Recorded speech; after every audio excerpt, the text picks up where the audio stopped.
எண்ணாகமம் அதிகாரம் 34. கர்த்தர் மோசேயை நோக்கி, நீ இஸ்ரவேல் புத்திரருக்கு கட்டளையிட்டு சொல்ல வேண்டியது என்னவென்றால், கானான் தேசம் அதன் எல்லைகள் உட்பட உங்களுக்கு சுதந்திரமாக கிடைக்கப் போகிறது.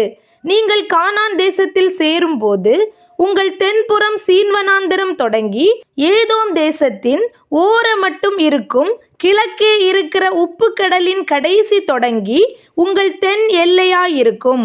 உங்கள் எல்லை தெற்கிலிருந்து அக்கராபீம் மேடுகளை சுற்றி சீன் வனாந்தரம் வரையில் போய் தெற்கிலே காதேஸ் பர்னேயாவுக்கும் அங்கே இருந்து ஆத்சார் அதாருக்கும் அங்கே இருந்து அஸ்மோனாவுக்கும் போய் அஸ்மோனாவிலிருந்து எகிப்தின் நதி வரைக்கும் சுற்றி போய் கடலில் முடியும். மேற்றிசைக்கு பெருங்கடலே உங்களுக்கு எல்லை, அதுவே உங்களுக்கு மேற்புறத்து எல்லையாயிருக்கும்.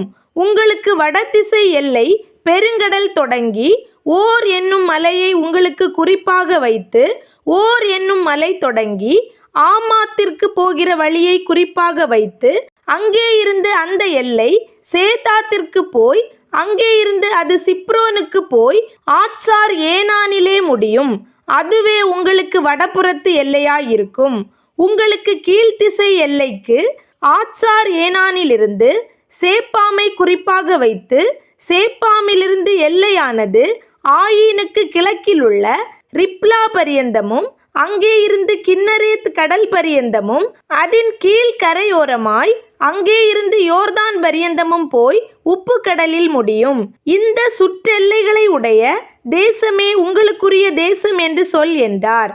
அப்பொழுது மோசே இஸ்ரவேல் புத்திரரை நோக்கி, 9.5 கோத்திரத்தாருக்கு கொடுக்கும்படி கர்த்தர் கட்டளையிட்டதும் நீங்கள் சீட்டு போட்டு சுதந்தரித்து கொள்ள வேண்டியதுமான தேசம் இதுவே. ரூபன் புத்திரர் தங்கள் பிதாக்களுடைய வம்சத்தின்படியும், காத் புத்திரர் தங்கள் பிதாக்களுடைய வம்சத்தின்படியும் தங்கள் சுதந்திரத்தை பெற்றுக்கொண்டதும் அல்லாமல், மனாசேயின் பாதி கோத்திரத்தாரும் தங்கள் சுதந்திரத்தை பெற்றுக்கொண்டார்கள். இந்த 2.5 கோத்திரத்தாரும் சூரியோதய திசையாகிய கிழக்கே எரிகோவின் அருகே உள்ள யோர்தானுக்கு இப்புறத்திலே தங்கள் சுதந்திரத்தை பெற்றுக்கொண்டார்கள் என்றான். மேலும் கர்த்தர் மோசேயை நோக்கி, உங்களுக்கு தேசத்தை பங்கிட்டு கொடுக்கும் மனிதரின் நாமங்கள் ஆவன. ஆசாரியனாகிய எலெயாசாரும் நூனின் குமாரனாகிய யோசுவாவுமே. அன்றியும் தேசத்தை பங்கிடும்படி ஒவ்வொரு கோத்திரத்தில் ஒவ்வொரு தலைவனையும் தெரிந்து கொள்ளுங்கள். அந்த மனிதருடைய நாமங்கள் ஆவன.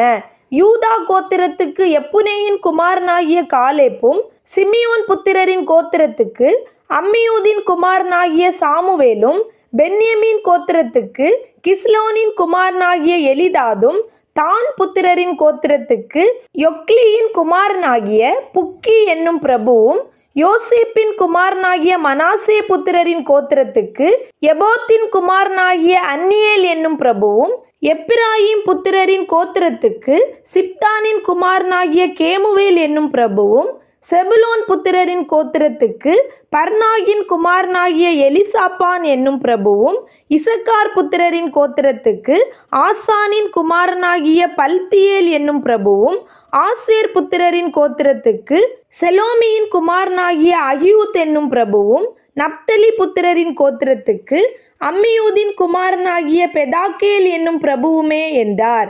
கானான் தேசத்திலே இஸ்ரவேல் புத்திரருக்கு சுதந்திரங்களை பங்கிட்டு கொடுக்கிறதற்கு கர்த்தர் கட்டளையிட்டவர்கள் இவர்களே.